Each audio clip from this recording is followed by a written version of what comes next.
Sejam bem-vindos a mais um episódio aqui no ConstruiCast. Hoje estamos iniciando uma série sobre industrialização da construção. Que tipo de solução construtiva eu devo usar de acordo com a obra que eu estou ali projetando? ConstruiCast, arquitetura, engenharia e construção. Este episódio é um oferecimento Hub e Construção. Para falar sobre o assunto, eu recebo Fernando Forte, ele é titular do escritório de arquitetura FGMF. E o melhor, nesse episódio eu tenho também a presença do José Eduardo, que é CEO da Skylight Estruturas Metálicas. Sejam bem-vindos a mais um episódio aqui no ConstruiCast. Obrigado pelo convite. Prazer estar aqui. É um prazer estar aqui. Fernando, eu vou pedir para você falar um pouquinho sobre a sua atuação no mercado, só para a gente dar um breve, para as pessoas entenderem o poder desse episódio. Fala aí três projetos que vocês fizeram no FGMF. Bom, três projetos. Três projetos, gente fez, sim. Sei lá, Japan House, que é um museu famoso. Muito conhecido na Paulista, junto né? Com o Kengoku, maior arquiteto japonês. Fizemos aí o Pod, que é um prédio da Rebouças, o On Melo Alves também da Rebouças, que são prédios grandes, né? A Casa Grelha, o Casa Cigarra, junto com o Zé, que são os prédios que foram bastante premiados. Não, aí. Agora chega. Bastante coisa aí nos últimos 25 anos. Esse episódio promete, então aproveite, você que está chegando agora, se inscreve nos nossos canais e anota tudo que vale muito a pena. Agora, Zé, fala um pouquinho aí do que você, da sua atuação no mercado, para as pessoas entenderem um pouquinho também. Sim, eu sou engenheiro civil de formação, me formei em 96 e sou cofundador da Skylight. É uma empresa familiar, éramos eu e meu pai.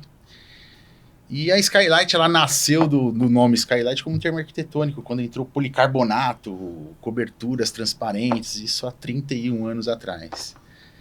E aí fomos crescendo no segmento, eu me formei em 96, a empresa abriu em 94, e cada vez mudando o tipo de obra, passando mais para obras estruturais. E estamos aí hoje no mercado, na briga e na batalha. Então, Zé, obrigado aí por ter aceito esse convite para conduzir esse bate-papo aqui junto com o Fernando. Agora, a primeira pergunta, Fernando, é para você. Tá? Desde 2013, onde de fato eu conheci o escritório FGMF, eu fiquei muito impactado, né? A gente estava no evento das BEA, em Foz do Iguaçu, e sim, teve as premiações. E assim, era toda hora FGMF. E eu fiquei me questionando, quem são esses caras, né? São 3 arquitetos novos, extremamente ousados, né? Até aproveitar para mandar um abraço para o Lourenço e para o Rodrigo. Como nasce essa ousadia toda, principalmente em projetos tão ousados, e qual o desafio de trazer os profissionais de engenharia para viabilizar esses projetos junto com vocês? Bom, acho que tudo começa porque a gente tem um certo entusiasmo juvenil, assim, de faculdade, né? Nós somos 3 amigos do mesmo ano da faculdade, a gente gosta de fazer todos os projetos juntos. Então a gente senta na mesa da nossa sala, que é conjunta, a sala com os 3 sócios sempre juntos, e começa a desenhar na mão mesmo, ver qual que é a solução do projeto. Então, isso aqui vamos fazer desse jeito, essa cara, essa organização por causa disso, daquilo, das variáveis todas, e a gente se provoca muito. Não, essa solução a gente já fez, vamos fazer uma coisa diferente e tal, vamos aproveitar essa oportunidade, vamos propor uma coisa bacana. Então essa discussão, ela é densa, né? Assim, é uma discussão construtiva, no sentido de, não, eu quero do meu jeito, é melhor que o seu. Não, cada um tem que provar que a ideia é melhor e assim por diante, concordar, bem democrático o papo entre os sócios, e acho que isso dá uma robustez ao trabalho, assim, uma capacidade investigativa grande, porque são 3 pessoas muito ativas em relação ao projeto, de fato, né? Um que é comercial, outro que é não sei o quê, e outro faz os projetos. Não, a gente faz os 3 dos projetos. Então isso nasce com uma certa robustez, e são 3 pessoas realmente engajadas no assunto arquitetura, construção, e que, né, entendem do assunto. Então tem uma convergência de ideias e de soluções, inclusive estruturais, que a gente faz esse lançamento e tal. E daí a gente sempre tem que buscar um parceiro adequado, tanto para projetar, muitas vezes para construir também, né? Ou para consultar a gente não estar delirando já no primeiro momento. A gente trabalha com metálica bastante, né? Inclusive com muitos projetos com o Zé, mas a gente faz também coisas em madeira, concreto pré-moldado, concreto moldado em loco, proteção, o que tiver a gente faz, tijolinho a gente faz. Então, é realmente um desafio a cada vez, né? Não, e é interessante que são todos projetos muito ousados, né? Sim. E como que funciona, Zé, até direcionando para você, esse momento de quando o Fernando ou alguém do escritório te procura com aquelas ideias malucas, assim, como que é essa troca entre vocês, assim? É mais ou menos como ele falou. Ele liga e fala assim, será que eu tô viajando? Dá pra fazer isso? Vou te mandar um print, Vou Zé. te mandar um print, né? Não, vê se dá aí. E qual que é o diâmetro, qual que é a espessura? É assim. E sai. Eu acho muito bacana isso da FGMF, porque a concepção do projeto ela é muito pensada se é execuível ou não, entendeu? Um pré-projeto deles é praticamente um projeto executivo. Ele vem muito mastigadinho, muito resolvido estruturalmente. E tem aqueles desafios, né? Eu tava lembrando aqui, Zé, que eu te liguei uma vez, acho que era, sei lá, final do ano, no final do ano passado, retrasado agora, né? Mas no final de 2023, assim, falei, Zé, tem um brise aqui, os caras precisam fazer em 30 dias, tal. Você falou, 30 dias não consigo, mas em 40 eu faço. Eu falei, mas é um negócio meio louco, não sei nem se vale a pena pra você, dá pra fazer, fica de pé, manda aqui o desenho. O desenho tá aí 8 da noite. Ela falou, acho que dá pra fazer e tal. Aí embarcou. A estrutura dele, né? É. Nossa, meu Deus. Mas como é que é essa estrutura? Não, são só 400 quadros pra placa pendurada, não sei o que. Ela falou, puta, Fernando. Mas na alegria e na tristeza, né? E não tem erro, executar um projeto da FGMF, com certeza é um case de sucesso. Os projetos são muito top. E acaba num resultado muito bacana. Ousados, né? Sim. Ô, Fernando, como que nasce um projeto, assim, desde quando você é procurado ali pelo investidor, como que a estrutura é pensada? Como eu falei lá no início, né, vocês trabalham muito com estruturas mistas. Eu visitei aí vários projetos de vocês, inclusive já fizemos muitas coisas juntos. E eu percebo que vocês têm, de fato, aquele lance de usar a melhor solução construtiva para cada tipo de obra. Como isso é pensado ali no projeto? Tem muito a ver com... Assim, acho que até a palavra investidor é difícil, né? No sentido de, assim, você leva mais para um lado de incorporação, que te atende também. E aí ele é mais travado em alguns aspectos, né? Quando a gente fala de incorporação. Mas falando do aspecto geral do nosso trabalho, tem muitos clientes que são pessoas jurídicas também, mas sei lá, a sede da empresa, né, a loja, o pequeno prédio, o edifício horizontal, como Corujas, por exemplo, que o Zé trabalhou também conosco. Então, aí isso dá uma liberdade maior para você usar sistemas estruturais, seja para expressão arquitetônica, vão, solução, sustentabilidade, rapidez, enfim, são muitas questões envolvidas. E acho que realmente a gente leva muito em conta a situação, as necessidades objetivas do cliente, né? O programa, isso que eu preciso e tal. As abstratas, o sonho, eu quero isso, quero uma loja aquilo, uma flagship, ou quero uma casa que seja incrível desse jeito, e coisas do gênero. Nosso desejo de solução daquele problema, né? Que leva em conta legislação, topografia, budget, insolação, vistas, vegetação, uma série de variáveis, né, que a gente chama de o problema, tipo um problema matemático, né? Qual que é a solução para esse problema? E aí muitas vezes a estrutura é uma expressão arquitetônica, assim, que é um pouco como a gente aprendeu na FAO, né, de onde a gente vem, da Faculdade de Arquitetura da USP, da estrutura ser a concepção espacial, né? E para isso acontecer, a gente tem que daí imaginar, vai ser metálico, vai ser madeira, vai ser concreto, às vezes algumas coisas mudam no meio, e muitas vezes as coisas são mistas, né? Acho que Corujas é um exemplo legal, que o Zé pode falar bastante a respeito, que é uma estrutura, é um prédio que tem 3 pavimentos, tem um que tem 4, mas um é para baixo, tá? Então não conta, que é o plano diretor antigo de São Paulo, que dá 9 metros de altura. Então enfiar 3 andares de 9 metros, em 9 metros de corporativo é muito difícil, porque assim, 3 é tipo, 3, tá, mas aí você tem a estrutura, a viga, a impermeabilização, tal, quanto sobra, vai ficar um pé direito execuível, porque geralmente precisa de um piso elevado, forro, porque é um negócio, né, de alta qualidade corporativa. Então lá a gente usou pré-moldado de concreto, laje moldada em loco, lajes protendidas gigantescas, teve uma de 46 caminhões de concreto, e estrutura metálica. Então foi tipo quase tudo. Não, isso eu queria que você falasse um pouquinho sobre esse projeto, aproveitar quem está ouvindo pelas plataformas de áudio, você pode vir nas plataformas de vídeo e acompanhar um pouco aí, a gente está ilustrando com imagens, tá? Pode falar um pouco sobre o projeto. Esse projeto foi a grande felicidade, né? Trabalhar um primeiro projeto da FGMF. E eles pegaram um prédio que poderia ser construído totalmente em pré-moldado, mas para mudar e ser uma arquitetura da FGMF, eles tiraram as vigas e colocaram vigas metálicas. Então, eram apenas os pilares pré-moldados. E todo o perímetro dessas grandes lajes alveolares protendidas é o aço que segurava.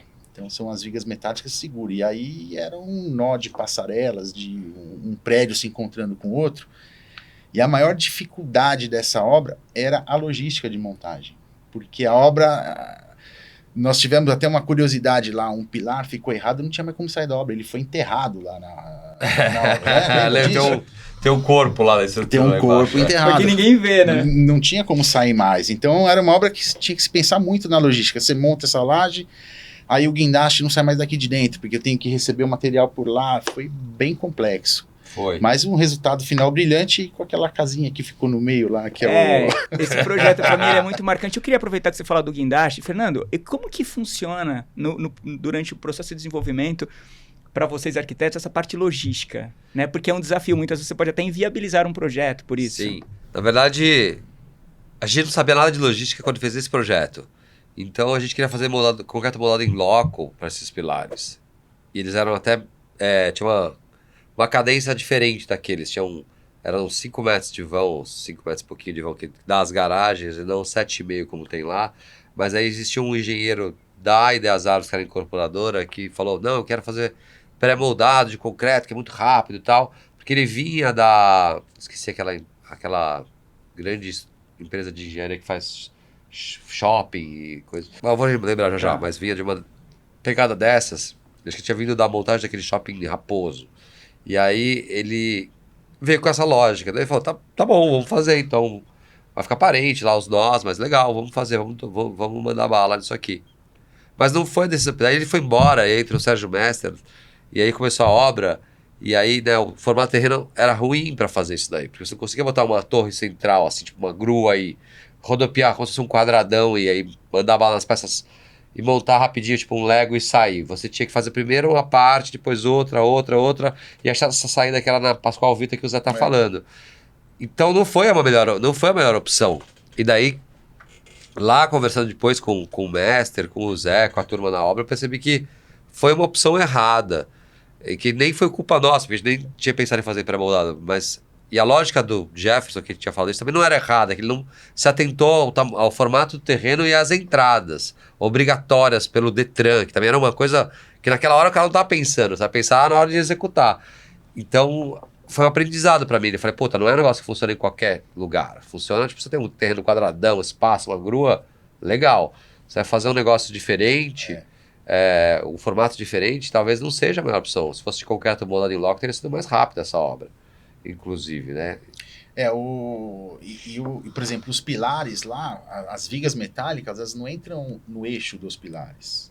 Elas entram pela face interna, entendeu? Então o pilar fica com aquele corpo solto e as vigas por dentro. Uhum. Então é muito inserts, bacana o projeto. Né? Os inserts, alta confiança nas soldas. Isso aí, e essa parte quando você está desenvolvendo o projeto, essa parte de acabamento, Fernando? Porque isso a gente falou um pouco ali dessa parte estrutural. E esses acabamentos, assim, como funciona essa questão da escolha dos fornecedores para você conseguir, de fato, manter esse prazo? Quão é importante vocês, arquiteto, manterem ali todo esse contato, né, junto com o cliente e com as empresas de acabamento? Porque se você não se envolve, você pode ter sincero, ali... Paulo, é uma porrada toda... porrada atrás da outra até hoje, né? A gente tá falando de uma cadeia aqui, né? Ou seja, estrutura e acabamento, que é o que vai ficar ali no final. Então, a gente gosta muito de inventar, né? Então a gente gosta de, tipo, testar coisas diferentes e tal. Então a gente fez um prédio agora que a gente tem 2 volumes na frente de entrada, um prédio super alto padrão, caríssimo e tal. E aí, um monte de gente falou, nossa, que lindo esse revestimento, o que é? Tal, esses volumes na frente do forro e tal. Daí eu falei, é um ladrilho hidráulico tátil, é a coisa mais barata que tem no mercado, que é aquele, né, que ajuda o cego a seguir a calçada, assim, né, custa, sei lá, R$55 o metro quadrado.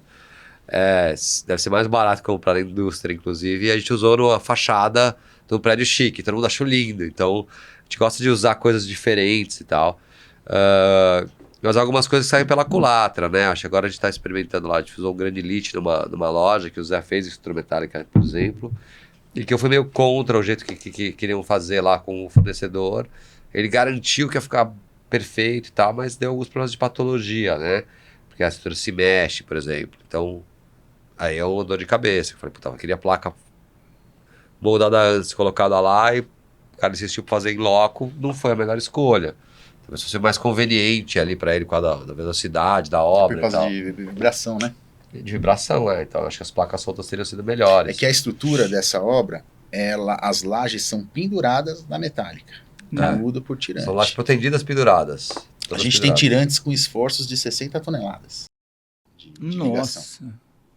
Então é bem arrojada. E tem muita movimentação de ônibus ali na Rebouças, então ela dá aquela trepidada. E tem o metrô, né? E como isso é pensado, Fernando, na arquitetura? Porque assim, como que vocês chegam nessas ideias malucas, assim? Quando eu falo maluca, com responsabilidade, óbvio.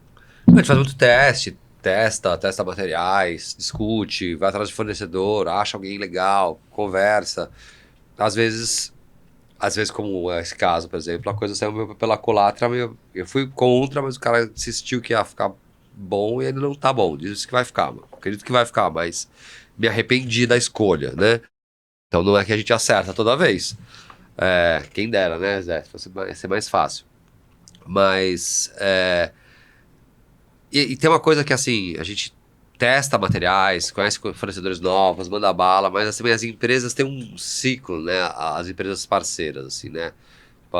Até achei legal o Zé estar aqui, porque a gente tá parceiro há muito tempo, já fez projeto pequeno, grande, faz de tudo junto, sabe, uma consistência, assim como outros parceiros. Mas tem algumas empresas que você conhece, foi bem num negócio, mas no outro foi bem, né? No outro já de repente derrubou. Você fala, o que aconteceu?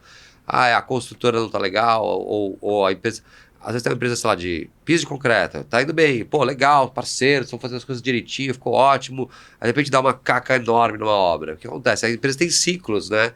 Então, às vezes ela começou ali, tá se esforçando, o dono tá à frente e tal, fazendo a coisa legal, ela começa a crescer, ele começa a pegar muita obra, começa a terceirizar umas coisas, não consegue olhar mais a coisa ali, não deu para arrumar o back of the office para as coisas funcionarem direito, e aí isso é uma queda de qualidade, mas que vai resultar num problema em obra grande, né?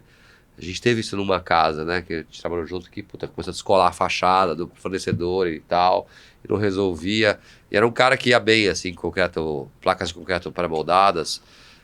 E aí deu uma descambada ali, eu não sei porquê, né, mas acontece isso. Às vezes o cara pegou muito trabalho, terceirizou umas coisas, caiu a qualidade do material, nem ele sabe até a hora de aplicar, então...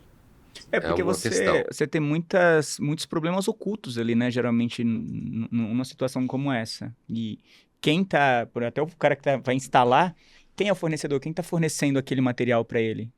Então, tem outro fornecedor que tá bom, a gente tá subindo um prédio lá, que é o Prédio das Aves, que é o Valente, super complicado, tal, não é metálico, é todo de concreto. Projeto do Leandro da Gamazé, de estruturas, é difícil, trabalhando há 8 anos nesse projeto 9, sei lá, um prejuízo enorme, mas é um projeto massa. E aí, sei lá, tinha uma coisa de revestimento que não... veio desbitolado, aí o cara colocou, ficou tudo feio, porque fica desalinhado, aí tem que tirar, jogar fora. Aí eu falei com outra indústria, o cara me explicou, não, olha... Aí você vai aprendendo todo dia, né? Ele falou, olha aqui, ela pega a placa de concreto e olha a lateral dela. Aí se tiver muita bolinha aqui embaixo, é que tá mal feita e vai dar problema. Olha essa aqui é outra que tá bem feita. Daí eu aprendi a olhar. Mas como é que saber que você tem que olhar a bolinha embaixo da placa lá? Só fazendo para aprender, né? Não tem um curso que te explica isso. E vocês têm apoio da indústria quando você está desenvolvendo um projeto, que você faz uma especificação de um determinado produto ali? Você tem esse apoio ali, de repente, não só para você enquanto arquiteto, mas também para aquelas frentes que vão instalar aqueles equipamentos?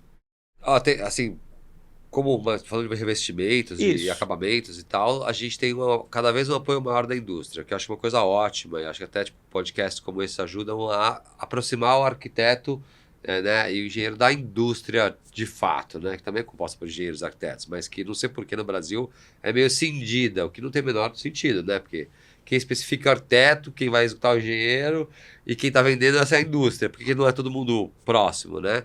Então, com as redes sociais, com as coisas todas que acontecem, existe agora um interesse maior da indústria de se aproximar dos arquitetos, as pessoas que são os especificadores, mas não só para vender, mas para ter o material depois. Então, sei lá, se vende vidro, estamos falando, sei lá, a Guardian é uma parceira nossa, uma empresa super bacana e que quer se aproximar dos arquitetos. E não só aqui, no mundo todo. Acabamos de dar uma palestra no México, eles eram os patrocinadores do evento, fizeram uma festa e tudo mais. Por quê? Porque, putz, vender vidro é difícil, vai fazer um anúncio de vidro. Olha esse vidro, que bom, é transparente. Ah, esse vidro, puta, é ótimo, ele tem capacidades térmicas, controle solar e tal, mas, puta, é um vidro para um cara que tá olhando, né? Então, como ilustra isso? Com um projeto, né? Com um projeto. Um prédio legal. E o que eles fazem, eu como executor, a gente já fez diversos mockups para eles. Sim. De situações reais, vamos montar um protótipo aqui, 1 para 1 mesmo, na escala, que a gente vê como é que vai funcionar essa ligação, como é que vai encaixar isso, como é que vai apoiar uma peça dessa. Então... Tem um mockup que a gente fez faz, sei lá, 5 anos, aí não começou a obra. Agora vai. Não, é legal esse trabalho da indústria, quando ela está de fato ali participando junto com vocês, especificadores, e sobretudo vivendo ali também o dia a dia de obra, né? Porque... Acho que sim, acho que assim, a indústria como um todo tá querendo... A indústria eu estava falando mais dessas mega indústrias, né? Tipo de vidro, de pastilha de cerâmica, sei lá o quê. Mas eles estão cada vez mais próximos e abertos a ajudar a especificação, depois participar das fotos, usar de material de marketing...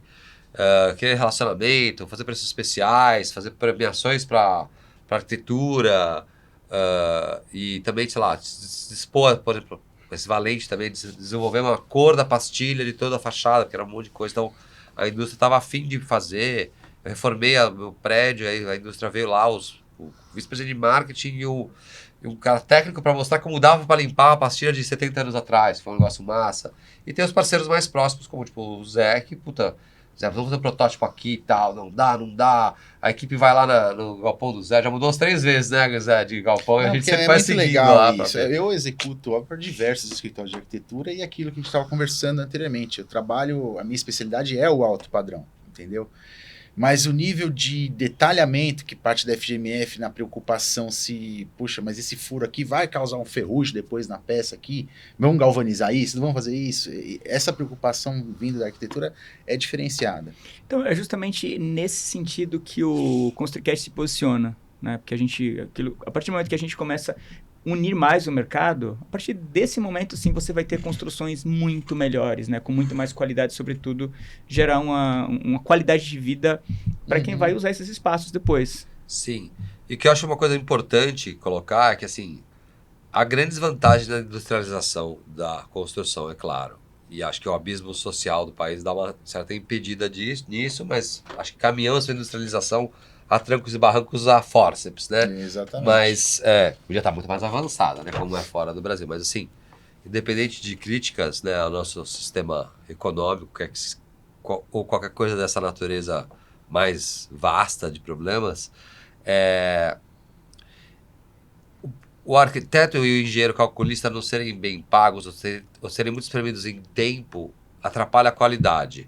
E vejo que um lado positivo que nunca tinha pensado direito, mas da industrialização da construção é assim, se a gente enxuga esse tempo de obra, a gente ganha o tempo de projeto, que é bom para todo mundo, porque para se debruçar sobre as coisas que o Zé falou, tipo, puta, esse furo aqui, essa água aqui desse perfil que vai ficar parede, como é que vai sair? E esse encaixe telescópico aqui desse caixilho com a metálica, como vai ser? Sei lá, são N questões, só podem ser pensadas com tempo, né? Porque senão você faz projeto lá, vai correr, nós vamos começar a obra e tal. Exatamente. Nem deu tempo de pensar nisso, ou você está muito mal pago, você não tem as horas para gastar nisso, senão você vai olhar, vai ter trabalhado muito mais do que deveria e teve um prejuízo.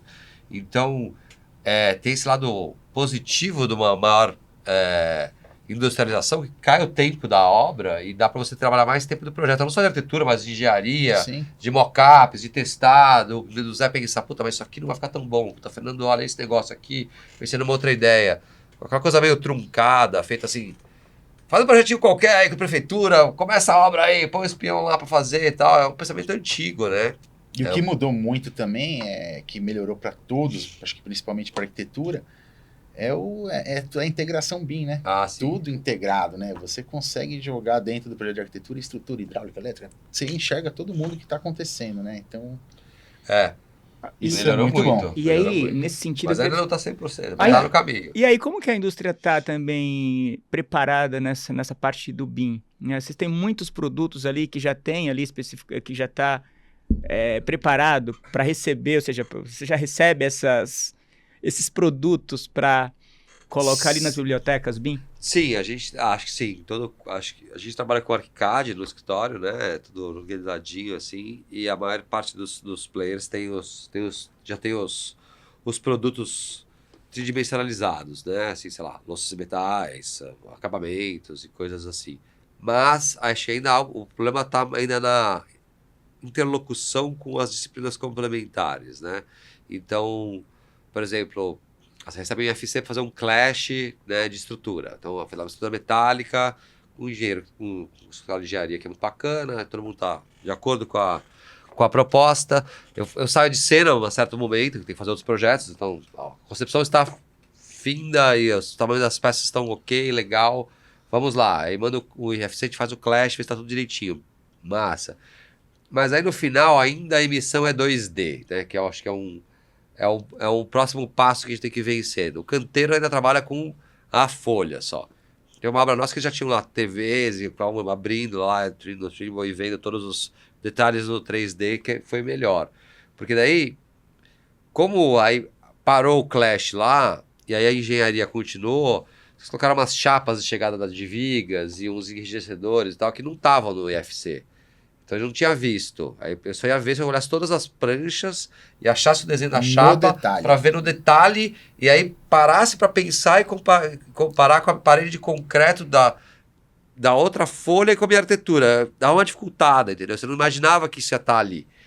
E aí quando o Zé foi executar, apareceu uma chapona. Eu falei, que é isso? Tá doido. É que a obra vai acontecendo. Infelizmente, a gente não começa uma obra com um projeto 100% pronto. A gente está executando a obra e o projeto tá andando. Entendeu? Eu fiz uma obra agora no interior que nós estávamos montando o andar de baixo, o andar de cima estava chegando detalhamento de ligações, furações em peças, então foi uma loucura. Isso não atrasa? Porque assim, a gente está falando de industrialização, né? De industrializar. Quando você se depara com situações como essa, você não atrasa o processo? Porque você tem que fabricar essas peças, né? Eu vejo que é talvez a culpa do cliente. Sabe, aquele negócio, eu quero começar e fazer com que a construtora que está à frente do serviço iniciar a qualquer custo e ir buscando com os projetistas as respostas para o que está acontecendo no momento que está acontecendo. Bom, então vou aproveitar, vamos transferir uma responsabilidade aqui para o Fernando, que tem um papel fundamental nesse processo. Existe uma dica sua para esse cliente tirar um pouco aquela ansiedade de começar o projeto e confiar no processo? Eu tenho dicas, mas assim, eu tô toda hora nessa situação. Então não é exclusiva desse cliente do Zé. Toda hora a gente tá pressionado para algumas coisas. Ou o contrário, que também é pior. Pior ainda é o cliente que não tem pressa. Não tem pressa, vira um puta prejuízo, porque daí fica lá 3 anos de projeto, daí o cara, não sei se eu vou fazer, tipo, puta, todo desperdiçado, né? Uhum. Então, porque a gente faz os projetos para serem na FGMF a gente está interessado realmente no projeto construído. A gente se preocupa com o projeto que vai ser executado. A gente quer construir as coisas, né? Existe, lógico, ramos de arquitetura que pensam em coisas mais utópicas ou uma investigação de algo que não vai ser construído e tal, mas não é muito do nosso perfil. E essa coisa, assim, existem projetos que tem que ser dessa forma. Então, se o cara vai alugar uma loja no shopping, uma loja comercial que é muito cara, o cara tem que começar a fazer sem o projeto estar pronto, porque o aluguel é muito alto. Então, tipo, não dá para o cara esperar 1 ano, que seria o ideal para fazer o projeto, todas as complementares. Se o cara está pagando R$150 mil por mês de aluguel e a obra vai custar 5 milhões, porque seria tipo 15, 20% do valor da obra, não dá. Então, existe esse projeto, né, fast track, você faz já tudo junto. Mas posto isso, os outros projetos residenciais, prediais, coisas, né, sedes de empresa e tal, precisam de um processo de amadurecimento de projeto, pelo menos uns 5, 6 meses, né? Que às vezes o que joga a nosso favor é o atraso burocrático das aprovações para você poder fazer o projeto. Que é uma coisa ruim também, porque não é bom que as coisas demorem na prefeitura, nos órgãos de aprovação, né? Mas às vezes tem esse lado positivo para a arquitetura, porque o que acontece é um problema cultural do Brasil, né? No sentido de, assim, não há uma cultura de planejar, de projetar, né? Não só infelizmente, não só o problema da arquitetura e da engenharia, né? Que vem aquele clássico, não, o engenheiro faz, não precisa de teto, ou tipo, não... Qualquer engenheiro que acha isso é um cara que não manja do traçado. Cada um da sua área, juntos fazemos melhor, né?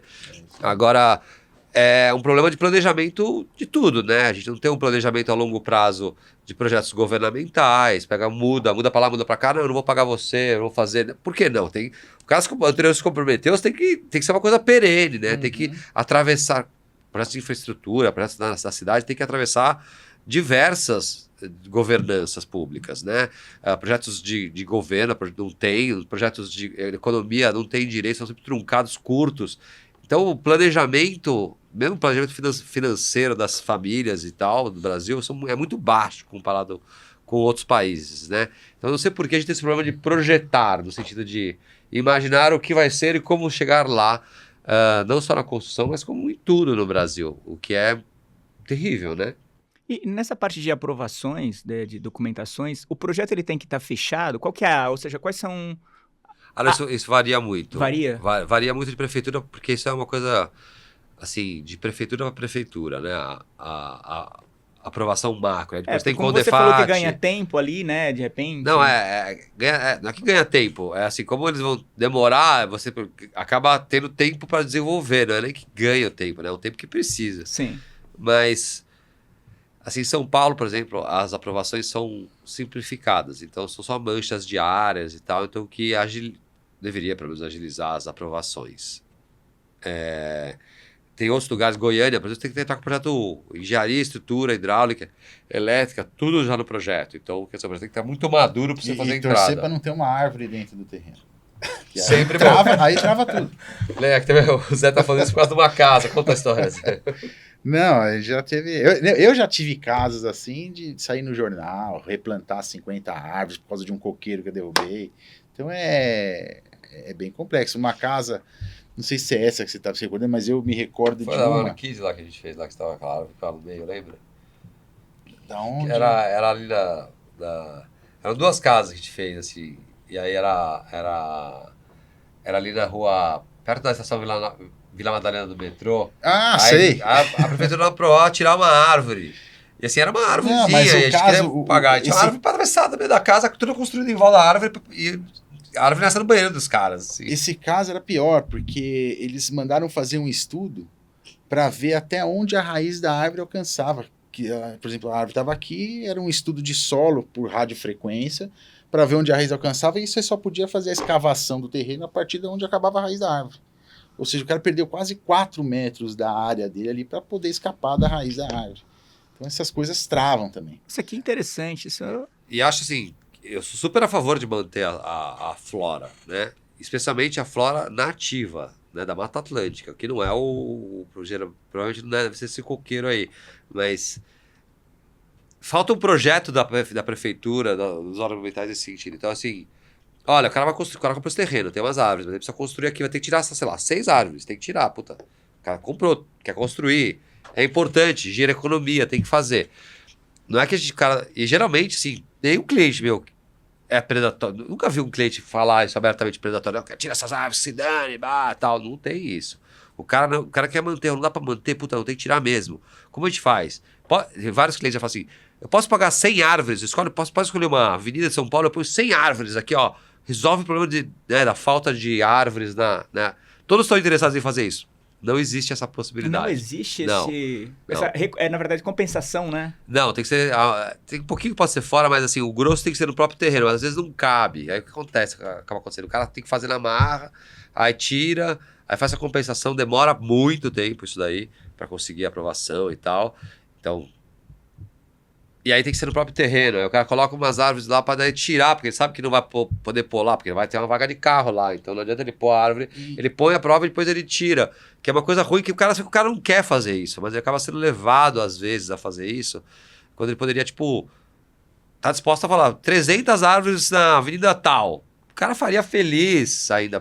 O cara tem orgulho de falar, olha, eu fiz as árvores dessa avenida aqui pro filho, que passasse 10 anos depois. Então falta um pouco. O problema é que o time de resposta da parte da prefeitura para remoção de árvores é diferente da aprovação. Não conversa com os dois juntos. Então, às vezes você aprovou, mas não aprovou a árvore ainda. Exato. Esse é o problema. Esse é o problema. Você tem uma divergência aí, né? Sei. Mesmo assim... Todo patrimônio histórico entra no meio também tem. Você tem um projeto carimbado, aprovado, com alvará de execução, mas tem a árvore lá que ainda não te impede de fazer. Isso, a gente tem que fazer uma casa inteira igual da árvore, porque não saía a aprovação de tirar aquela árvore lá que já tinha aprovado nos outros órgãos.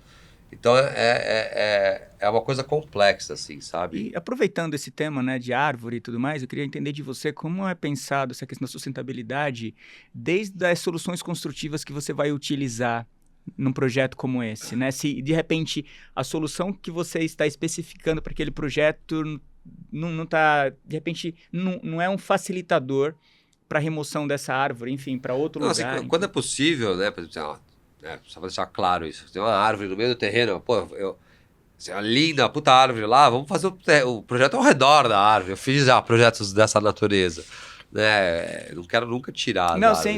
Agora, assim, são coisas que acontecem. Mas nosso trabalho sobre sustentabilidade, que a gente acredita que ela surge, na verdade, ao contrário de uma grande propaganda que existe hoje em dia, a gente na FGMF acredita que ela surge junto com o traço do arquiteto. Então, é muito mais um retorno a práticas de sustentabilidade passivas que existiam já dos anos 40, 50, no modernismo brasileiro, do Lelé, de vários arquitetos, do tipo, vou usar uma pérgola, vou usar um brise, vou usar um cobogó aqui, não vou orientar da forma correta aqui o projeto, vou usar o teto jardim. Teto jardim é novidade? Não, teto jardim é do Corbusier de 1927. Então, assim, não é novidade. É novidade as pessoas adotarem 100 anos depois, né? Então, assim, você usar essas coisas. E também ter uma atitude regenerativa, não só sustentável, assim, do tipo, eu coloquei várias espécies, várias plantas aqui, legal, mas o legal mesmo é colocar as espécies, vou fazer um projeto em São Paulo, colocar as espécies originais nativas da região, da Mata Atlântica, como o trabalho do Ricardo Cardim, por exemplo, e fazer um trabalho regenerativo. Então, além desse prédio ser sustentável, ele tem que ser regenerativo. No sentido de, assim, muros existem para você se sentir protegido do seu vizinho, do ladrão, para você ter sua privacidade, mas eles não existem para flora, né? O passarinho, para fauna, assim. O passarinho passa, pega a semente de um, põe no outro, a abelha passa, os mosquitos passam, as lagartixas, né? Todos os pequenos animais. Não tem essa coisa do muro. Para eles é uma coisa só. Então, se todo mundo fizesse desse jeito, você teria uma regeneração da flora e, por consequência, da fauna local, que seria importantíssimo para aspectos climáticos, né? E assim por diante. Mas voltando à nossa questão do traço, a gente não concorda muito com, assim, eu faço um prédio todo de vidro voltado para o oeste. Às vezes tem que fazer isso, tá? Mas como conceito, um prédio igual da década de 80, igualzinho, um pouquinho mais moderno dos elevadores, põe um ar-condicionado mais eficiente, ecológico, entre aspas, e não abre a janela para ter ventilação cruzada. Tá, a gente tá pegando o problema que a gente mesmo criou nos anos 80, replicando em 2025 e melhorando com gadgets, né? Que é legal ter um ar-condicionado mais ecológico, é óbvio, mas não é essa a solução. Aí consigo um lead, tudo bem, você preencha aquela lista. Seria mais legal ter um brise, esse prédio abrir, ventilar, ter ventilação cruzada, você ter que usar menos vezes o ar-condicionado, o cara poder abrir a janela.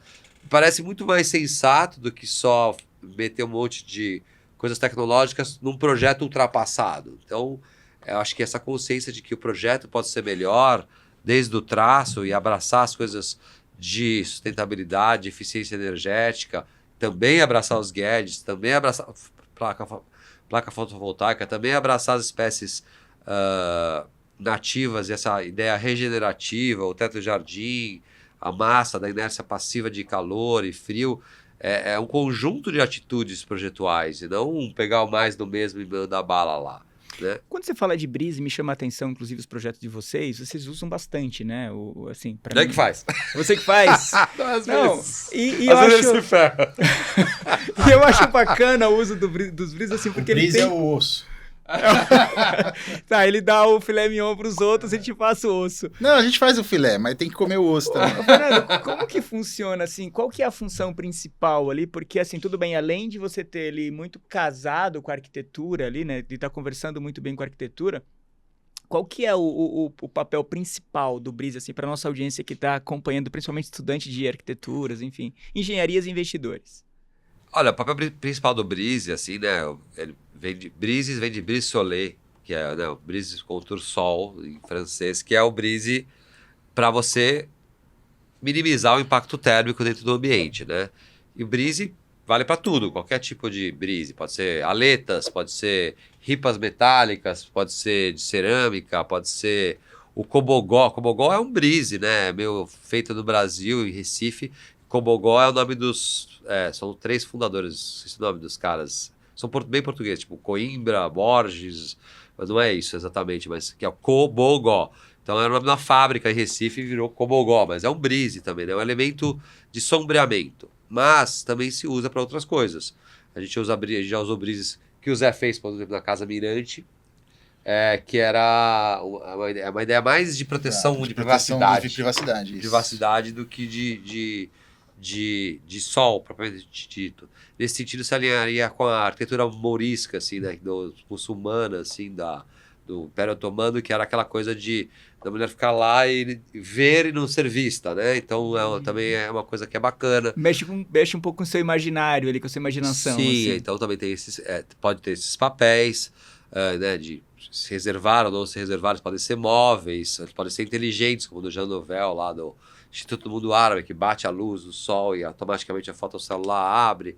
A gente está fazendo um muito legal agora, eu não sei se você está envolvido nesse projeto ou não, lá em Cuiabá, de uma casa do Lindote lá, sabe qual que é esse? Se for o mesmo que eu estou pensando, ele ainda estava em processo. É que era tudo de gabião? Isso.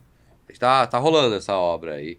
E aí ela tem uma parte que é de concreto, que está sendo feita, tem uma parte metálica, que eu não sei se vai ser com o Zé ou não, mas ela é toda ela é um envelope de gabião de pedra, né?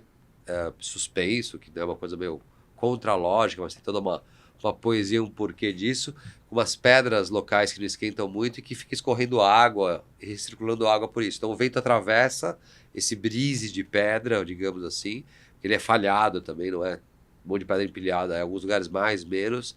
Ele passa e resfria o ar e cria um microclima interno. Então é um brise ativo. A gente chama que Nossa, que legal. ele é passivo no sentido de bater o... Estavam na brisa quando projetaram o Breezy. Não, eu não sei quem que brisa mais ali.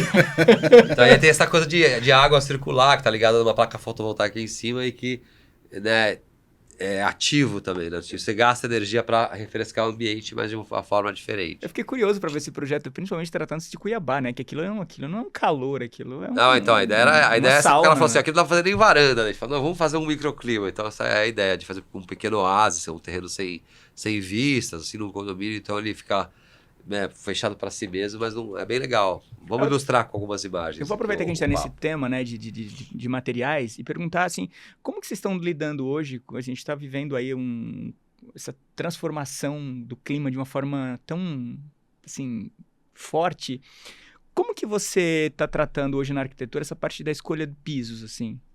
Né? Principalmente nas áreas externas, onde você precisa ter uma drenagem. Enfim. Acho que uma das novidades, já tenho há 10 anos, né? Mas quando apareceu eu fiquei muito impressionado. Acho que usar também que era aquelas placas de piso drenante, né? Que você põe embaixo da torneira, assim, a água passar, você fala, nossa, que é isso?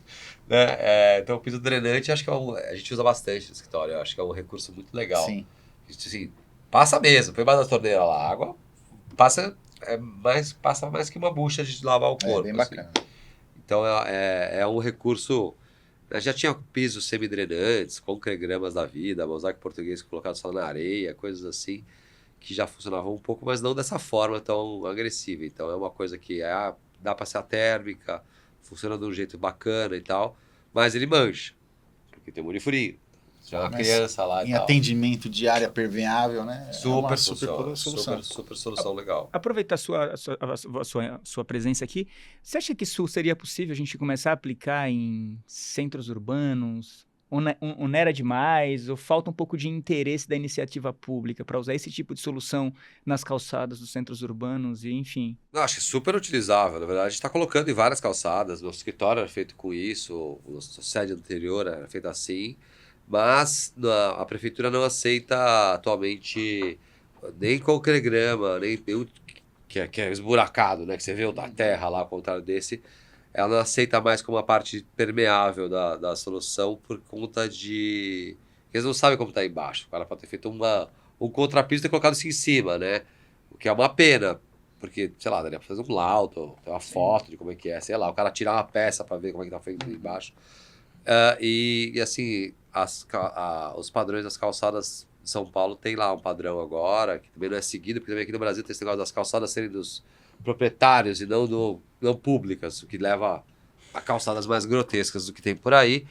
E eu acho que eu tenho certeza, mas acho que tá tudo como chama, blocrete, assim, que eu acho que não é a solução, que é a melhor solução. Assim, e ladrilho hidráulico, né? E ladrilho hidráulico mas é só o de São Paulo. É, o São Paulo. O São Paulo. Que também não é permeável, né? Mas aí quando você vai pro bairro, cada um tem a sua frente e a sua calçada. Exatamente, né? Não, que deve ser 98% da cidade, assim. Aí é o cimentadão ali, se passar uma vassoura para ninguém escorregar muito, quebrado, desalinhado um com o outro, né? É uma questão mais profunda do que o material em si, eu acho. Você agora, queria que você fizesse aí uma pergunta pro Fernando, coisa que você sempre quis perguntar para ele e você nunca perguntou. Aproveita esse espaço agora. Nunca passei vontade, não. Vou falar a verdade. Então vamos lá, que pergunta você gostaria de compartilhar aí? Indo assim para como eles pensam nos projetos, né? Porque os projetos deles são arrojados. Eu vou falar que os outros arquitetos não fiquem com ciúmes, né? Mas as obras mais bonitas que eu já fiz são projetos deles mesmo. Obrigado, Zé. Valeu. Pô. Então, vale muito. Como que nasce, nós falamos no começo do bate-papo, né, um projeto desses, mas como eles viajam assim dessa maneira, com essa volumetria que tem os projetos, né? Isso parte da ideia do cliente ou é vocês que oferecem isso? Nunca parte do cliente, assim, né? A gente se provoca mesmo para fazer. Em todos os aspectos, né? Assim, com você sempre coisas mais construtivas, que vão durar, então... Quando a gente tava fazendo com o Zé, é legal porque a gente senta lá e fala, Zé, vamos fazer aqui um negócio, fazer um balanção, tal, dá pra fazer, não dá, como otimizar, então tem uma troca muito grande, né? Ele ajuda a gente a pensar e fazer acontecer, executar mesmo. Tem agora aquela casa do Marafiotti inclinada, que vai ser um desafio novo, terreno 50% de inclinação, aí fica também aí eles pedem pra gente pirar daí nesse caso, né? Mas a gente tá fazendo um pavilhão agora para revestir, que é para usar um exemplo totalmente oposto a coisas que a gente trabalha, né? A gente está fazendo um pavilhão para revestir para uma empresa de metais internacional chamada Kohler, né? Que é muito bacana, é uma empresa gigante fora do Brasil. No Brasil não é tão grande, mas são metais assim, super de alto padrão e louças. E é o stand da Revestir e tal. E aí, minha esposa perguntou ontem, falou, pô, mas ficou muito legal isso daqui, o pessoal... foi contratado pelo pessoal do Brasil, do marketing do Brasil, que são os caras muito legais. E o pessoal de fora veio ver a apresentação depois que o pessoal do Brasil falou, ok, gostamos. E gostaram muito, e falaram, puta, a gente quer comprar o conceito que a gente quer replicar aqui em umas feiras internacionais e tal, que foi uma coisa legal, porque o Brasil é um pedaço muito pequenininho dessa indústria, então, né, o nosso processo de projeto junto com o pessoal do marketing daqui, né, tá levando essa ideia brasileira para essa empresa que está em sei lá quantos países para rodar para fora. E aí minha mulher perguntou, mas como é que é? Eles vieram e falaram, quero que você faça uma coisa assim, assado e tal. Eu falei, não, eles vieram e falaram assim, ó, a referência que a gente tem o que o pessoal do marketing internacional está fazendo, que é uma feira chamada Cabes, que é uma coisa, vai ser uma casa-cor, cada ambiente de um jeito, muito maior, inexequível para revestir, que é outra realidade de tempo, de visitantes, de duração e de budget. E era um negócio assim, com vários ambientes, assim, uma coisa que a gente nunca faria.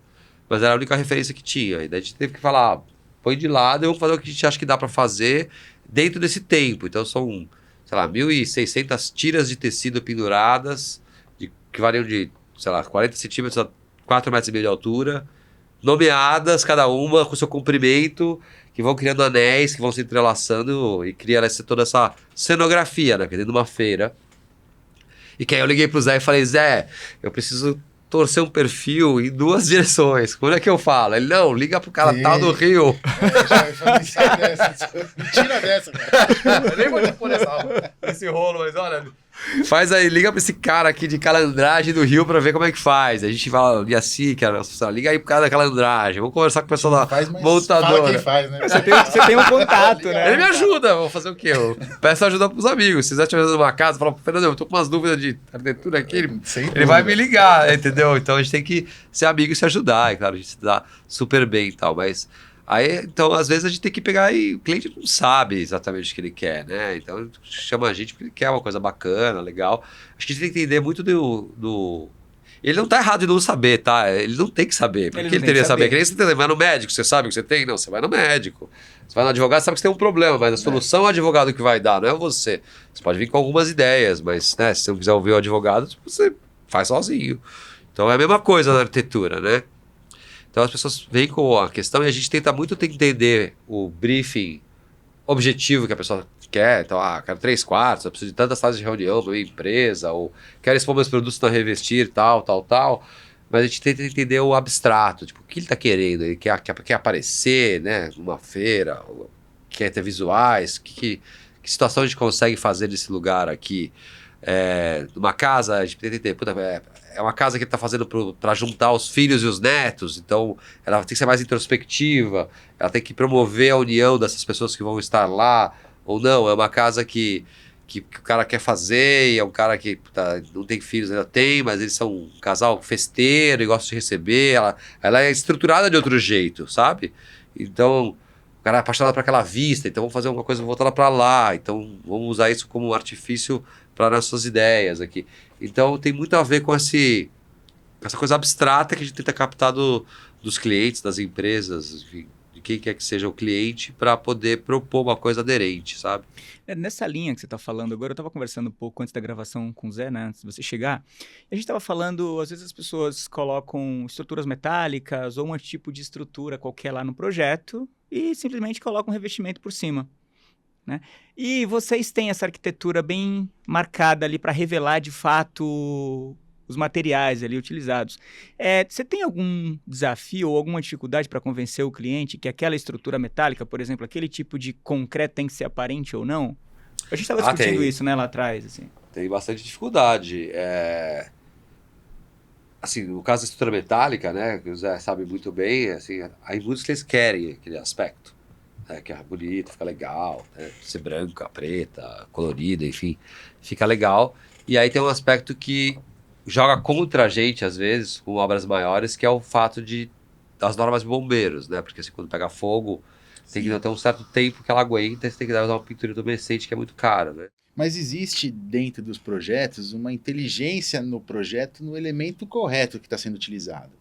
Tem obras que a gente executa em metálica que ficaria inviável fazer em concreto. Então é o aço ali sendo usado para aquela situação que é certa para o aço, entendeu?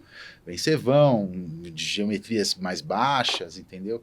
Então, a maioria dos projetos que eu vejo, que eu executo no alto padrão e essas obras diferenciadas, é o aço sendo usado para a necessidade dele. É uma judiação, eu já fiz casas em estrutura metálica, que se você for lá hoje, você não sabe nem que ela é em metálica. A pessoa revestiu ela inteirinha. Ele não precisava, né? Não precisava. Podia ter feito convencional, ia gastar 6 meses a mais para fazer e estava feito, entendeu? A gente tem muita dificuldade de convencer o cliente a fazer concreto aparente. Concreto aparente é um negócio que virou tabu no Brasil, não sei por quê. Porque a gente tem a tecnologia, a gente tem o cimento, a gente é um país especializado em concreto, a gente foi o líder do concreto armado durante décadas, assim, no século passado, né, com o Niemeyer para frente. E lógico, as regras mudaram, a gente tem muita construção, autoconstrução, e que então todos os índices têm que ser muito altos para o concreto, quer dizer, você não daria para fazer Brasília hoje em dia, você não passa nas normas, né? E aí o lance do concreto aparente, eu não sei como se perdeu, né? Porque é uma vertente, pelo menos, da Rocha, o Pritzker, do Artigas, do Niemeyer, sei lá, dos grandes exemplos que a gente tem aí. E alguns envelheceram mal e tal, mas por mais falta de manutenção do que problemas de projeto. E assim, para fazer um prédio de concreto aparente, nossa, é um drama. Ah, não, concreto aparente, meu Deus. Na verdade, se você tiver a manha de executar e tal, sai até mais barato. Então é uma solução que, por exemplo, em outros países se usa muito. No México, por exemplo, lá, qualquer lugar de alto padrão, é um prédio de concreto perfeitinho atrás do outro. Concreto aparente do jeito elegante, tô falando, tá? De alto padrão e tal, são um atrás do outro, e lá ainda tem terremoto. Quer dizer, teoricamente tem ainda todo um problema de fundações para uma estrutura peristática em cima, que aqui a gente ainda tem a vantagem de não ter esse problema. Nada. Então isso é uma coisa mais difícil pra gente do que até o cara topar metálica aparente, desde que a pintura intumescente não inviabilize nós temos casos que o cliente pediu para não pintar a estrutura. Mas e aí como que você lida com isso? Com a questão de normas, de bombeiro? Nossa, se for maior, tem que fazer. Não, quando você está em residencial, nós não temos esse problema, mas esse problema vai para o comercial, para o industrial, né, e para edifícios mesmo. Mas nós tivemos um caso de um cliente, você conhece a obra lá, Casa Mirante? Ah, sim, conheço. Que ele falou assim, eu não quero pintar, eu quero aço bruto. O aço é aço estrutural, passaram a ser, ele me ligava, agora ele não liga mais. Mas a cada 2 anos ele ligava me lá ver se tinha corroído muito a estrutura dele. E não se tratava de um ambiente agressivo, a corrosão era superficial e foi ficando. Hoje eu sei que ele já pintou, mas faz mais de 10 anos, né, Fernando? Pintou, mas ficou acho que por uns 8 anos sem pintura. Você acha que o Fernando, o escritório FGMF, tem sorte para pegar uns terrenos privilegiados como aqueles, assim? Você pega a própria Casa Cigarra também, que para mim é um grande exemplo de... Mas quem tem sorte é os clientes de achar o... Boa, Zé, gostei. É isso aí, olha aí. Poxa vida, não, porque tem uns terrenos assim que eu olho, aquela, né, Casa Mirante, a própria... Tem um outro projeto que eu não lembro que eu fiz, que eu acho que eu gravei com você em 2014, eu não lembro agora qual que é. Mas eu acho que muito mais do que você faz da arquitetura do terreno que tinha dado, do que uma chance de pegar, que a sorte de pegar um terreno legal, porque tem um monte de terreno do lado lá, né? Nós temos uma casa no Alphaville 1, né, Fernando? A casa aquela que não tem parede. O cara não tem parede para colocar um interruptor. Então você chega na casa e tem um pedestalzinho aqui que é para ele apertar o botão e acender a luz. Porque a casa ela é toda suspensa, pendurada. Então é um puta de um projeto arrojado que é uma treliça na frente. Lembra que nós levamos uma treliça inteira para essa obra. A laje de cima apoia nessa treliça e o piso superior apoia na laje. Então, a casa Kumaru não tem parede. Não tem parede embaixo. Vocês têm fotos, né, para mandar pra gente? Temos, tem até um sistema estrutural, era legal porque é um mix de concreto e metálica também. E é uma casa que tem 5 pilares atrás, assim, no fundo, fora da casa, e aí umas vigas invertidas em cima, que cai nessa treliça que o Zé montou num dia, assim. Esse vídeo da treliça que eu perdi, a gente não achou mais, né? Não, foi feito a time-lapse deles, né? Eu sei, mas eu não acho esse arquivo. Eu tenho, acho que tem. Então manda pra gente, manda pra gente. Eu te pedi uma vez, falou que achava que não tinha perdido. Tenho que achar, mas eu acho que achava e manda, porque eu vou pegar. Tá gravado. Mostra ele montar mostrar num dia, ele monta essa treliça que é, sei lá, tem uns 30 metros. Naquela época, minha empresa era em Osasco. Nós saímos de madrugada na Castelo Branco com batedor, com tudo, por causa do volume. A peça acho que tinha 3 metros de largura, 3,20 metros e 18 metros de comprimento. Uma coisa 18 metros tinha mais? Não, 18 metros que eu levei, mas tinha mais 6 ficando 24, entendeu? Ah, entendi, 24. É que 24 era exagero para levar, né? Sim. Então, levamos em dois pedaços e apoiava em 2 pilares. A gente contratou uma fotógrafa para fazer esse time-lapse, porque a gente sabia que ia montar tudo num dia só, era um dia memorável da estrutura. Então a gente gosta de participar. A gente participa da obra, né? A gente tem uma equipe de obras no escritório. A gente construía nossas obras no começo. Então também isso a gente deu uma carga de gostar do canteiro. Então, esse era o dia de montar essa estrutura. Todo mundo foi lá, vamos ver montar essa estrutura e tal. Porque ela pega 5 vigas invertidas de concreto e pega essa grande treliça do Zé, que joga em 2 pilarzinhos de concreto de alto desempenho só. Então fica uma treliçona que segura os brises toda e pendura metade da casa e joga em 2 pilares só. Essa é uma das obras, eu gosto muito do tema, porque quem olha hoje a casa pronta, fala assim, puta que legal. Mas ninguém entende que a viga da cobertura tinha uma contraflecha de 8 centímetros e era tirantado para segurar o de baixo. 8 centímetros. A gente teve que simular uma carga na estrutura de cima para poder fazer o tirante funcionar. Então eu montei a laje da estrutura do superior em cima de escoramento todinha, só coloquei o tirante funcionando depois de fazer o teste de carga na laje. para ele poder funcionar que nem uma flange. Então, tem uma peculiaridade, assim, de quem gosta de estrutura, esse projeto é muito legal, entendeu? Aí a gente hoje não se vê mais, é uma coisa... A gente gosta de trabalhar com quem gosta do que faz. Quando o cara não gosta, ferrou. Quando tem engenheiro preguiçoso lá de campo, sabe, você vai fazer uma obra. Às vezes não é nem uma obra sua, é uma obra incorporadora, tá, construtora tal. Aí você tem que ter um engenheiro lá que o cara não sai do escritório, ferrou. Porque assim, tem que andar na obra. Tem que andar. Tem que andar na obra. Você não anda na obra porque você não tá muito afim. Saca, quero ficar aqui no computador, vendo as coisas, orçando, não sei o quê. Tem que olhar a obra. Não precisa todo dia, mas precisa olhar. E precisa olhar com prazer. Ir lá, olhar, não, arruma aqui, chama o fulano, arruma aquilo lá. Senão a coisa desanda, entendeu? Então, e dentro da minha área, voltando assim, falar um pouquinho da engenharia dentro de obra, são pouquíssimos os engenheiros que conhecem estrutura metálica, que sabem ler um projeto de estrutura metálica, entendeu? Então a gente entra na obra assim, é muito na confiança, fica muito à vontade de estar executando aquele projeto e com toda a responsabilidade, porque é só o nosso olhar mesmo em cima daquilo. A engenharia da obra, ela não tem a visão disso, entendeu? E o ambiente de obra, ele é muito bacana, né? Uma energia, assim, sensacional. Eu gosto muito de Eu gosto canteiro, também, assim. acho o canteiro é legal, né? Tem coisas acontecendo, você vê a coisa nascer ali e tal. Tem umas épocas meio chatas, né? Quando a hidráulica, situação hidráulica e elétrica é tudo cinza, né? Não acontece nada. A minha parte legal é só ter a estrutura.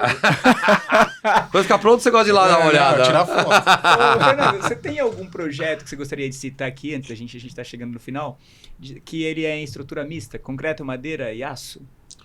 Sim, tem uma casa que se chama Casa Bosque, que é concreto, madeira e aço. Acho que fizeram um trabalho nesse projeto. E é legal esse projeto. É uma casa bem bonita, bacana. Onde que fica? Fica em Porto Feliz. Porto Feliz. E ela abraça um bosque, assim, chama Casa Bosque, umas puta árvore e tal. Quando os clientes contrataram a gente, falaram assim, a gente gosta muito do espaço de vocês, a gente quer uma casa com cara de casa, viu? A gente não quer essas coisas muito loucas, não. Tal. A gente tem um projeto do Heinemann também, que são os 3, né? Que também são os 3 do Heinemann, são os 3, é isso mesmo. A gente vai fotografar agora, acho que semana que vem. Você acha que a gente conseguiria gravar? A gente tem uma série por dentro do projeto, onde a gente leva o arquiteto, chama a pessoa que ocupa, né, alguém, o cliente, para fazer esse bate-papo, para falar um pouquinho, né, da experiência da pessoa com o projeto. Você acha que rolaria de a gente fazer algo assim? Acho que talvez o Heinemann, talvez role, precisa conversar com ele. Aí você fala pra gente ver se a gente consegue fazer um... É bem legal, assim, é muito legal mesmo. Eu gostei bastante da experiência que fizemos aí no passado. Legal. E agora a gente tem um quadro, Convidado Convida. Você pode indicar aí até 3 convidados. Mas para falar sobre qual aspecto? Você escolhe, assim, você gostaria de ouvir ele falando sobre um tema que você vai trazer ele, você vai indicar ele para vir aqui falar sobre um tema que você entende que ele domina. Olha, para falar sobre não é nem pré-moldados, né? Sobre industrialização na arquitetura no sentido de modular mesmo da coisa, acho que o pessoal que está à frente do Mini Mod, que é um módulo que você compra pronto, chega pronto, com tudo, com papel higiênico, assim, e você vai na obra e monta um com o outro, tipo um Lego, e fica uma construção, que era o pessoal do Mapa, que é a história que era de 2 caras que são de brasileiros e 2 uruguaios, todos amigos nossos, mas eles se separaram agora de novo. Então eu não sei aqui quem está à frente desse projeto, mas o pessoal do Minimod acho que seria um convidado muito massa de ouvir aqui. Acho que o pessoal do Bloco Arquitetos de Brasília seria muito bacana de ouvir também, são ótimos arquitetos, tem muita similaridade com o nosso trabalho e também muitas diferenças de aparência, mas uma lógica construtiva muito legal, assim, sabe, um modernismo lindo, assim, e no bom sentido da palavra, assim, né? Eu inveja dos projetos deles, de tão lindos que são. E, por fim, eu acho que seria interessante ouvir o cara que eu acho que é o melhor arquiteto do Brasil na atualidade, que é o Ângelo Bucci. Ângelo Bucci, também gosto muito. Agora você pode indicar aí 3 pessoas que você entende que somaria muito, ou seja, que complementa aí esse bate-papo que fizemos aqui. Eu acho muito bacana, bons projetos que nós fizemos juntos. Pode ser também alguém da indústria, tá? Sim, bons projetos que nós fizemos juntos. O Leandro da Gama Z. Sim, o Leandro. Porque dentro dessa concepção doida de projeto, as soluções, entendeu? E eu entendo o Leandro é um projetista arrojado. Super. Eu acho que seria Ele quase bacana. veio hoje para falar com a gente. Vai ser muito legal. Quase. Ele é uma figura. É um bacana. E Tá convidado, Leandro. Você já, a gente já se conhece também. E construtora, eu traria o Diego da CPA, um cara muito bacana, a gente tem uma parceria bastante em algumas obras também. Eu acho que é isso. Tá. Então eu queria até aproveitar para te falar que a gente vai estar no Expo Construção Offsite, nosso podcast, a gente vai estar com um estúdio lá e tal. Falar com convidados e também com... Vamos levar, inclusive, vocês estão convidados para fazer um bate-papo lá na...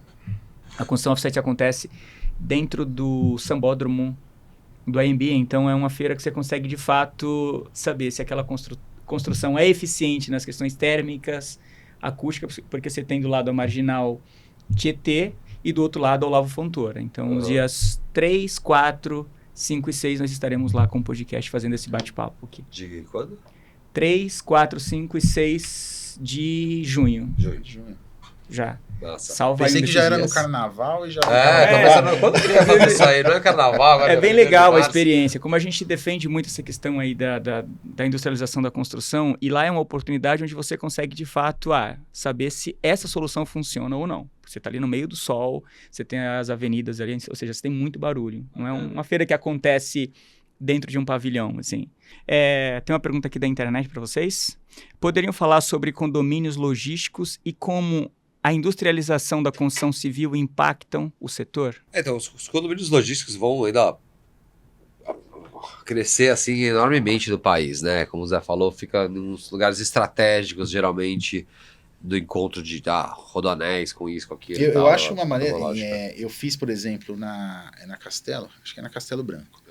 Eu fiz uma área enorme para pernambucanas lá de uma estrutura como se fosse um mezanino, acho que mais de 3 mil metros quadrados, e dentro desse mesmo centro logístico tinha outras 4, 5 empresas que aproveitavam o mesmo lugar como sublocação. Então isso acontece bastante em centro logístico. Sim. Dentro daquele centro logístico, dentro do mesmo galpão, às vezes só é dividido por uma grade. Aqui fica a empresa tal, aqui fica a empresa tal. Sim, eu conheço uma pessoa que tem um centro logístico que ele fez para uma empresa de leite em pó da família, e aí ele subloca o resto, que dá mais dinheiro que o leite em pó. E porque assim, isso vai acontecer cada vez mais por várias razões, né? Tipo, compras na internet, isso aqui. Você precisa de um centro logístico que vai entregar direto para a pessoa, né? Você não vai ter mais o estoque dentro do shopping lá na Fast Shopping, cada vez mais é o centro logístico. E você tem toda a parte logística administrada por quem administra o centro logístico. Exato. Bacana isso. Você vai cada vez receber mais as coisas remotamente, né? Você vai comprar mais na internet, fica mais barato, você tira intermediadores, você tira todas umas coisas. Então vai ter mais centros logísticos, e inclusive para construção, né? Você pega aquele pessoal da ABC da construção lá de Juiz de Fora, que tem 400 franquias, negócio. Fiz uma palestra para eles no final do ano, um evento enorme, assim, de quase 2.000 pessoas. Eles vão montar 16 centros logísticos aí no Brasil, porque 16. O lance deles é, tipo assim, em 24 horas tá lá o material pro franqueado deles, entendeu? A empresa do cara é uma empresa de logística, na verdade. Ele é franqueado de, tipo, uma loja de material de construção, mas o lance do cara é a logística. Então, o cara que tá lá vendendo, franqueado, ele não precisa se preocupar com a logística, que é o problema, né? É o estoque, logística. O cara cuida de tudo, o cara tem uma loja, vende a coisa e chega lá em 24 horas. Então, o cara vai fazer 16 centros logísticos. Então, tem uma ideia da escala da coisa. E você acha que essa experiência, né, geralmente são construções industrializadas ali, basicamente quase 100%, essa experiência que esses centros logísticos, enquanto industrialização, trazem, pode acelerar a cadeia da industrialização da construção civil como um todo? Eu acho que, com certeza, a cadeia acelera. Por quê? Quando você fala em centro logístico, esse tipo de construção vai para aquilo que é bem o que a gente entende de obras industrializadas. Toda obra é industrializada, né? Na verdade, mas ela pode ser industrializada dentro da sua fábrica e levar aquele sistema pronto. É mais a seco, né? É mais a seco. Então, com certeza, acelera. Que você é um projeto de grande escala, você acaba pegando aquele exemplo de repente reduzindo, né, para escalas menores. Assim. Mas teve uma experiência uma vez que a gente pegou aquela solução que os caras vão muito, nem sei se usou ainda, em galpões, falando dos galpões de distribuição, né, ou esses portos secos, né, que são controles intermodais de trem, ônibus, caminhão e tal. Eles montavam com aquela coisa que era uma placa de concreto de cada lado, com uma treliça no meio, e aí um isopor, e você colocava o concreto onde precisava só e ia levantando, sabe? Aí a gente, acho que em 2009, 2011, a gente fez uma casa em Bauru, chama Casa das Pérgolas Deslizantes, e a gente fez ela toda com essas paredes, que são com parede bem lisinha, porque é feita numa forma vibratória, né? Numa mesa vibratória, a forma e tal, metálica, e colocou lá, e já vem com a elétrica toda pronta, e aí os telhados de ar-condicionado, você coloca no lugar. Ele fez uma estrutura metálica e pôs uma telha sanduíche em cima, então era uma experiência de fazer uma casa em 2 meses, demorou 1 ano e meio, assim, porque daí o engenheiro lá não conseguia entender bem como fazer, tava fazendo as paredes, as poucas paredes tinha que fazer de tijolinho, assim, é um contraste, né, assim, tipo, a parede chegando todas prontas no caminhão, o cara em 7 dias colocou todas as paredes estruturais, jogou concreto dentro delas no lugar, faltavam as vigas metálicas de coroamento arrematando por causa dessas pérolas que deslizam. Eu te mando umas imagens para ilustrar, se você quiser. Eu quero, sim. E aí a empresa que fez as paredes de concreto falou assim, não, nunca mais vou fazer isso. Por quê? Não, porque assim, a gente tá acostumado a pegar e fazer um volumão, pega um galpão lá, blá, blá, blá, blá, blá, e assim, tipo, tudo bem, tinha meio 5 centímetros pra lá ou pra cá. Aqui não, tinha tudo placas e tal, aí tinha piscina, então tinha uma placa que tinha um recorte, aí o cara não conseguia ler o mapa, aí fazia errado, aí faltou a placa tal, aí volta, ele falou assim, demorei 7 dias eu faço meio galpão desse, fazer uma casinha pequena de 200 metros quadrados, eu tô fora. Então assim, você vê que tem esses percalços, né? Era um sistema super legal. Ele pode ser desenvolvido por uma empresa, talvez não seja essa empresa focada em outras coisas, mas talvez uma empresa menor possa se focar numa logística, especialmente agora que tem BIM, você pode receber tudo, já põe, roda as formas lá, sai, vem etiquetado, você vai lá e monta, mas precisa de uma especialização do montador lá, que o cara não tinha, né, que é alguma coisa de mão de obra. Então é um nicho que acho que é super possível ficar muito legal, mas o que a gente tem hoje em dia não atende, está viciado em outro tipo de solução. Que é muito... Estão focados muito em grandes escalas, né? Sim, mas acho que a pequena escala tá aí, é um nicho de que alguém podia desenvolver, né? Não acho que é a empresa, teria que ser uma subempresa da empresa que faz esse tipo de coisa, mas com preço diferenciado um pouco, com alguém mais especializado na montagem, mas assim, era uma casa pequena, experimental e tal, mas e que ainda não foi uma experiência positiva por conta da falta de entendimento do engenheiro responsável da construtora local lá. Porque tava lá, em 1 mês estava tudo colocado e coberto. Aí o cara demorou mais 1 ano para botar o piso e as paredinhas assim, hidráulica e elétrica, tipo, não dá para entender. Mas, fora isso, faça um condomínio de 200 casas, 100 casas legais, a gente fez agora de 110 casas aqui em Alphaville, entregues prontas, assim, casas caras, assim, casas prontas, assim? Casas prontas. Um sucesso e tal, chama Vista Alta. De 250, casas de 250 metros quadrados, assim, casas de alto padrão, entregues prontas, muda um pouco na fachada, isso aquilo, para dar uma paisagem urbana, mas poderia ser feito um sistema desse tipo, seja esse, de light steel frame e tal, e não foi, e não tem ninguém explorando isso daí. Eu acho que é um nicho de mercado, mas demanda especialização. Essa que eu falei, a primeira é em concreto. Tá, essa agora, nesse condomínio é de concreto molado em loco. Eu lembrei de uma pergunta que eu queria te fazer. Você recebe muito convite da indústria para desenvolver algum produto? Não muito, mas sim. A gente fez uma linha com a Eliane, por exemplo, de revestimentos. São 2 linhas, na verdade, que chama linha relevo. Tem a linha risca e a linha sílica. E agora a gente está lançando a extensão delas, e no segundo semestre a gente vai lançar uma nova linha. Eles têm procurado bastante arquitetos para assinarem suas linhas, mas a gente tem outros produtos com tipo, mobiliário, muita coisa, com a Solarium tem Cobogó, já fizemos outros Cobogós com a Manufat, mas a gente sempre a gente faz para uma obra, depois a gente quer desenhar o Cobogó daquela obra, que a gente quer fazer o raio do Cobogó e faz ele especial, porque ele é estrutural, ele é autoportante, então a gente também como a gente gosta de sarna. E aí depois a gente põe usa nesse protótipo e depois põe para rodar, entendeu? Pra rodar, que legal, que bacana. Então, mas assim, a gente já fez agora esses tecidos, esse negócio de tecidos que eu falei pra Kohler lá, então a empresa de tecidos falou, você não quer desenhar um tecido pra gente? Eu falei, nossa, eu nunca pensei em desenhar um tecido, nem sei o que dá pra fazer, mas legal, vamos conversar. Então, há nos últimos anos uma aproximação maior da indústria com a arquitetura, que eu acho sensacional. É bacana, eu tenho notado, assim, a indústria tem nos procurado muito, assim, até porque como a gente tem muito contato com os arquitetos e tal, e aí eu tenho notado que tá existindo sim uma procura, né? O aumento, né? Porque a indústria, quando ela traz o arquiteto junto, ela consegue de fato desenvolver ali algo muito assertivo, né? Porque ela tem maquinário, tem ali a matéria-prima, enfim.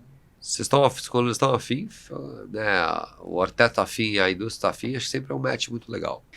Tem alguma coisa que você deixou de falar, que você gostaria de... Eu tenho tantos assuntos para falar sobre cases, inclusive, com você, mas... Acho que a gente falou bastante coisa, né? Foi um papo bem abrangente, bacana.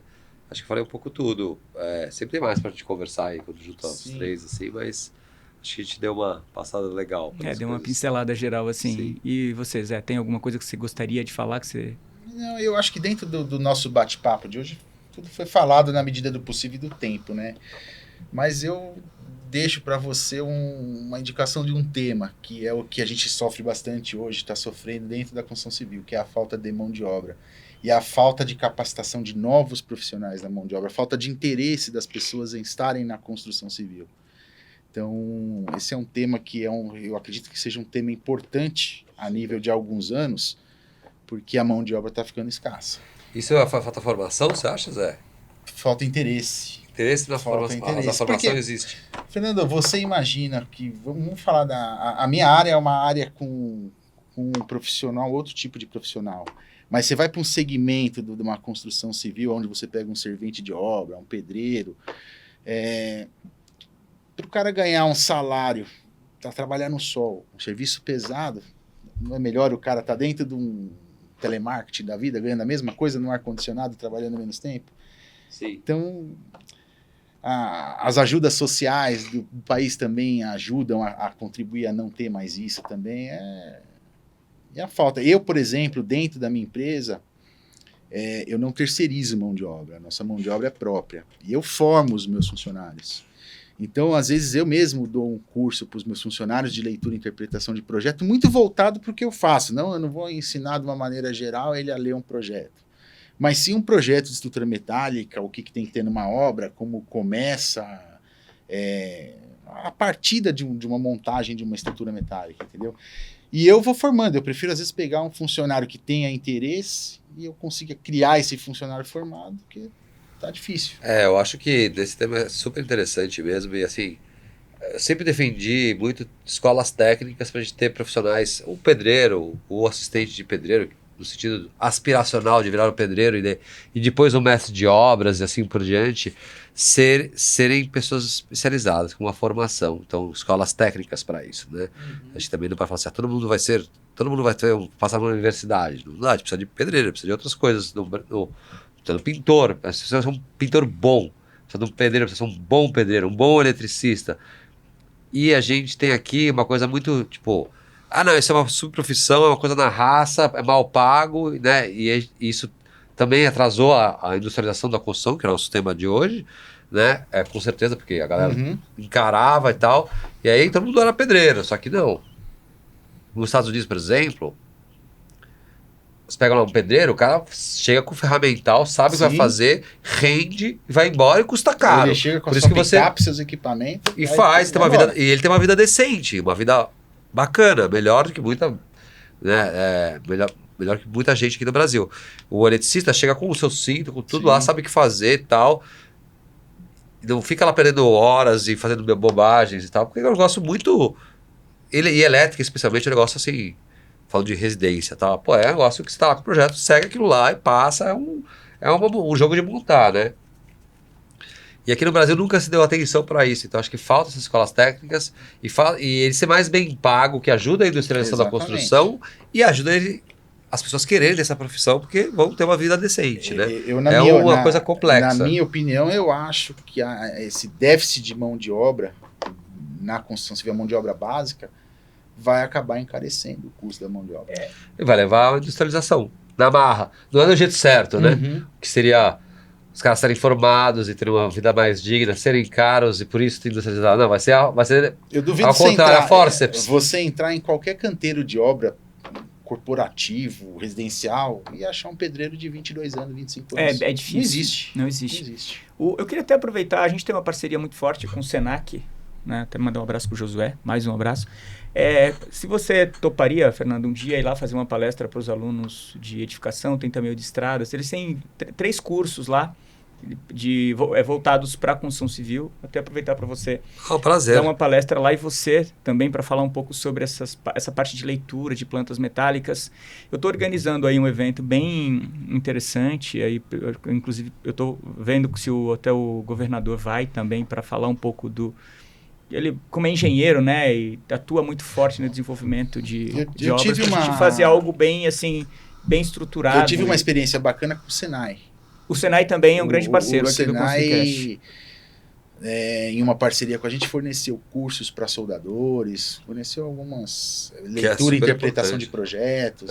Eu tive alguma parceria com eles nesse sentido, sem custo nenhum. Foi muito bacana. Então vamos tentar... O sistema S é muito legal, né? Eu acho pena que não tem mais dessas coisas. Então vamos tentar ampliar, porque aquilo, né? A gente tem um propósito aqui no ConstruiCast de ser o motor de transformação da construção civil através da educação. E assim, sem educação a gente não chega a lugar nenhum. Então, eu vivo em canteiro de obras, assim, semanalmente eu vou pelo menos 3 vezes em canteiro de obras, visito periferias, então eu consigo levar alunos. Tem muita gente interessada, tá?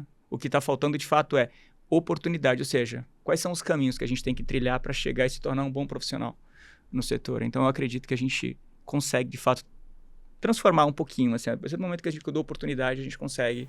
Que bom, porque é essencial, né? As coisas são construídas sem isso. Por mais que a gente industrialize, né? Tem que ter. Sempre e, vai existir essa mão de obra, sempre. E acho que é uma carreira, assim, bacaníssima, assim, sabe? Quando o cara enxerga que ele não tá pondo um tijolo atrás do outro, se ele tá construindo um prédio, uma puta casa, uma série de empresas, o que é que seja, construindo a cidade, né? É uma outra visão, assim. Eu sempre ficava muito feliz, assim, né? Que acabava o projeto, daí eu via todos os pedreiros tirando fotos das obras, ou alguns levavam a família para ver o que ele tinha feito, sabe? Porque, ele fez. Eu fiz, mas ele fez também, o Zé fez, todo mundo fez. Não é um negócio de uma coisa só, o arquiteto fez, não. O arquiteto pensou, projetou, o Zé projetou com a gente, construiu, o soldador do Zé pôs a viga lá no lugar, senão a coisa não funciona, é o barco o negócio. Tem o marujo, tem o capitão, tem o contramestre, tem todo mundo lá, entendeu? E assim, a profissão do mestre de obras eu acho maravilhosa, é um conhecimento super amplo. Você conversa com o mestre de obras que manja. O mestre de obras, ele é um carpinteiro profissional. A maioria dos mestres de obras vem da carpintaria. Sim, entendeu? Fazer a forma, né? Porque é o profissional mais completo dentro de uma obra, é o carpinteiro. Sim, que faz a forma, faz isso, que aprende a ferragem, aprende a dobrar, vai aprendendo tudo. Mas pode ser outros caminhos, né? O importante é ter formação. Sim. Não, essa sua fala foi muito importante. Agora, eu fui visitar uma casa de vidro lá em Minas, de um grande amigo, Daniel. Ele é da indústria do aço e ele tinha um sonho de construir uma casa no meio da floresta. Então, ele construiu uma casa de vidro lá e ele me convidou, fez um evento para todos os profissionais que trabalharam nesse projeto. Foi muito bacana. Ele levou a arquiteta, a Ângela Rodão, levou as empresas de estruturas metálicas, de cimento, os ajudantes. Então, foi um evento muito bacana. Eu nunca vi isso acontecer na construção civil. Eu vi uma palestra agora, 2 semanas atrás, de um amigo mexicano, Michel Roge, que ele fez um projeto super importante, que é uma orquestra sinfônica numa cidade ali do México, na Beira-Mar, lindo projeto. Mas o que ele mostrou no vídeo que eu achei super impactante foi que teve um certo momento no final da obra, mas não estava acabado, estava em obra ainda, estamos trabalhando lá e tal, e que aí os diretores da orquestra sinfônica mandaram, que é 1 hora todo mundo vai estar aqui dentro da orquestra pra ter uma conversa e tal. Daí os caras falam, vamos tomar um puta de um pito, né? Vamos tomar uma dura. Atrasou todo mundo, o arquiteto, todo mundo, o servente, o faxineiro, todo mundo na obra. E aí todo mundo juntou lá, e aí entra a primeira violinista, né? Que é o que responde pela orquestra,